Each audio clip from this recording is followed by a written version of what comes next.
Thanks to Ronald Reagan's deregulation of the FCC, the 1980s was a boom for pop culture and kids programming.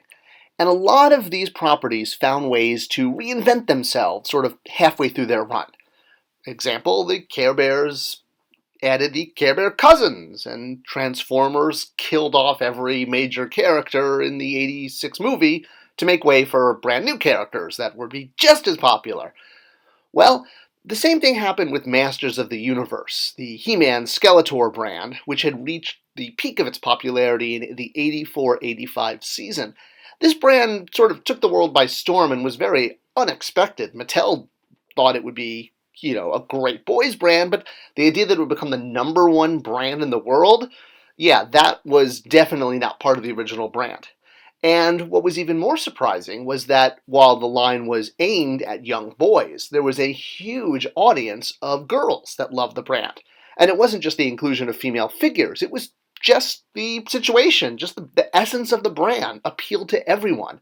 Almost 40% of sales were to girls, which is almost 70% of the brand. So yes, it did help that there were strong female characters on the show, Teela being one of the, the most screen time, and she had became a fan of boys and girls, and while she did spend a lot of time being sort of a damsel in distress who needed to be rescued, she was not exactly without the means, if you will, and she did not spend all of her... Wait a minute, she did spend a lot of time captured. That's weird. When you actually look up images of Teela, it seems like she's always showing up tied up. I wonder if there was some kind of Wonder Woman 1950s thing with that, which is why Wonder Woman was so popular. All right, well, regardless, Teela, Sorceress, Evelyn, all awesome characters, and part of the reason why the brand had such a strong female appeal. So, Mattel obviously wants to take He-Man now and push it to the front of its toy catalog and toy portfolio, and that is exactly what happened. And let's just say the other brands at Mattel were not exactly happy that this suddenly boys' aspirational power brand was outselling Hot Wheels and Barbie. There's a lot of internal politics in the toy industry, and when one brand starts outselling another, there can be internal rivalries because, well, every brand is kind of a little bit siloed from each other. So while the 1984-1985 Masters of the Universe line became physically the largest offering that was put out during the course of the vintage era and introduced a lot of new playsets and a lot of new characters, it also became a beacon that the other brands in Mattel had to start sort of trying harder because Barbie had been dethroned as the largest selling brand at Mattel. And they were not going to sit down and take this lightly because for decades it had all been about Barbie. And now suddenly it wasn't Barbie and Ken going on dates, but kids everywhere wanted to have, He-Man doing this. So She-Ra was invented. Originally by the boys group. The idea was that with 40% of sales going to females, they should increase the number of female characters in the brand. And it seemed like a very good idea at the time. I mean, it's still a good idea. No one's knocking the idea of adding more aspirational female characters. The original version of She-Ra is a little less doll-like and a little bit more action figure-like. But, and I did a whole video on this you can see on YouTube, the girls group soon got wind of this and said, hey, if we're developing a aspirational female character, that should be done in our group. So they kind of jumped in and said, we're going to produce the She-Ra dolls, not the boys group. So that's why she was sort of wound up being a hodgepodge of girls and boys development. She got the Horde from the boys group, she got the rooted hair and soft goods from the girls group, and wound up becoming a sort of hodgepodge of multiple groups, if you will, giving birth to her as a toy. She was very much positioned as being an equal to He-Man. She was his sister, not his girlfriend, unlike Luke and Leia. Luke and Leia were brother and sister too. Why did they spend so much time kissing in Empire? All right, that's besides the point. So She-Ra was set up to be the next big star of the Masters of the Universe franchise. They were introduced together as part of a theatrically released Secret of the Sword, which was then split up into 22-minute episodes. I believe the first 5 episodes of She-Ra were just the theatrical movie cut up. And He-Man would show up in a lot of episodes of She-Ra as a guest star. He would come over from Eternia for one reason or another, and, they would do things like celebrate Christmas together. Yes, the He-Man and She-Ra Christmas special was probably the pre-ultimate version of them becoming together. But that was not going to last because, well, He-Man and She-Ra were soon separated into two different brands despite appearing together. I did a whole video about why this happened, and it really has to do with the brand being sold off and then resold and acquired and maximized by different companies. It's complicated, for lack of a better word. So yes, they're no longer the same brand. And She-Ra was going to win the hearts and minds of a lot of girls and boys and become extremely popular in her own right as a character that could hold her own, even against, other established pop culture female and male superheroes. I mean, She-Ra took on them all. Heck, she even had her own flying unicorn Pegasus. I guess that makes it an alicorn. Yes, I've watched my fair share of My Little Pony, thank you very much. And she was set to soar and become a huge brand for Mattel. Well, the problem was that she didn't coexist along with He-Man. She kind of canceled He-Man. And this is the essence of the issue. So while it was awesome that He-Man, at least in concept, was now being marketed directly at girls, as opposed to just picking up female sales that it had between 83 and 85, well, when She-Ra came on the scene, He-Man did a bit of a disappearing act. Suddenly, well, he wasn't on the air anymore, and that was really the key to everything. He-Man's show, the Filmation series, was what was setting up the future of the brand, but suddenly all of these plans, like Mattel's 87 toy line for He-Man that was going to introduce another male lead, Hero, the most powerful wizard in the universe, who was going to be an ancestor of He-Man.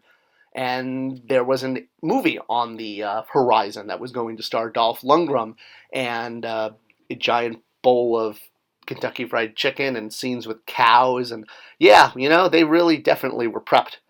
But the 87 line was going to be huge. It was going to have the biggest playset ever, Eternia, that was going to link all the previous playsets into one giant playset zone. More characters, more vehicles, more. Well, unfortunately, He-Man had to contend with sort of being turned into a female. I don't mean He-Man was a girl, but the brand had been heavily marketed to boys from day one. It was actually started as a competitor to Star Wars, since Mattel had passed on the Star Wars license. And yes, that is Dustin Diamond, aka Screech, appearing in a vintage Masters of the Universe ad. I didn't just, kid bash this together. So while it was aimed at boys, prominently in the advertising and in sales, it was the introduction of a girl character that wasn't just He-Man's equal, but was now his replacement. No longer a comparative, but a superlative, where He-Man and She-Ra were no longer sort of partners fighting evil, and He-Man was now a guest star. He was no longer the main focal point. He was no longer the one driving the stories. He was just, the occasional guest star. So She-Ra was out there on her own and was sort of taking over the whole brand as the new, fresh thing that everybody wanted to get. It wasn't He-Man in a dress, it was just a new character.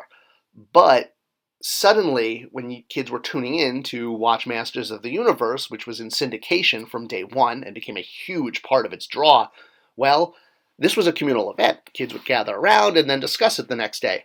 Well, suddenly now they're tuning in and it's gone. You maniacs! You blew it up! Damn you! Damn you all to hell! When She-Ra premiered in the mid-80s, she did so without He-Man also being on the air. He-Man went away, and now suddenly what started off as a He-Man She-Ra hour just became a She-Ra show, and the Masters of the Universe show was canceled, essentially replaced by the Princess of Power show.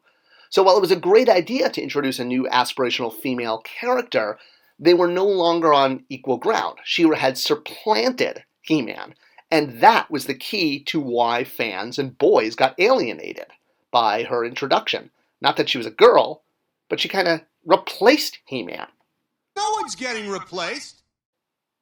And it wasn't that, He-Man in his original form was suddenly less aspirational. He was just gone. And it was almost like he had been replaced by a female character. Not that she was in any way less of a character, but fans wanted He-Man too. They loved She-Ra, but they also loved He-Man, and He-Man was just not there anymore. It's like, poof, had disappeared. Showed up occasionally as a guest star, but The fact that the He-Man show was canceled and the She-Ra show put in its place, that was a huge factor in knocking He-Man off the podium. Of course, it didn't help that there were other new properties showing up by the late 80s that were also appealing to kids.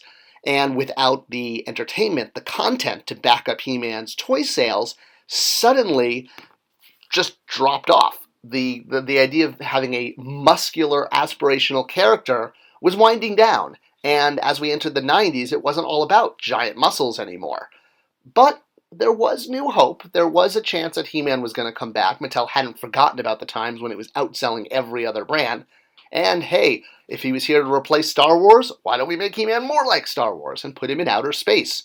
While it seemed like a good idea at the time, unfortunately the scaled-down nature of the figures and the fact that the new show was not on par with the original Filmation series didn't help at all. It was basically too late. The damage had been made. So many boys were now seeing She-Ra as a replacement for He-Man as opposed to an addition that it wound up backfiring. And the introduction of She-Ra was a huge part of why the Masters of the Universe brand started to, no longer offer things that people wanted. It was kind of like an albatross around Mattel's neck, where they used to have the largest, best boys-selling action figure. Suddenly, now they had a doll that had an animated series that was no longer appealing to boys. I hope this video was insightful into how the introduction of She-Ra did help kind of push He-Man off the map. Not that She-Ra's a bad character. I love She-Ra. Do you love She-Ra too? Let me know in the comments below. Share this video, like it, subscribe, all that stuff. It helps the YouTube algorithm. Thanks so much, and I look forward to your comments below.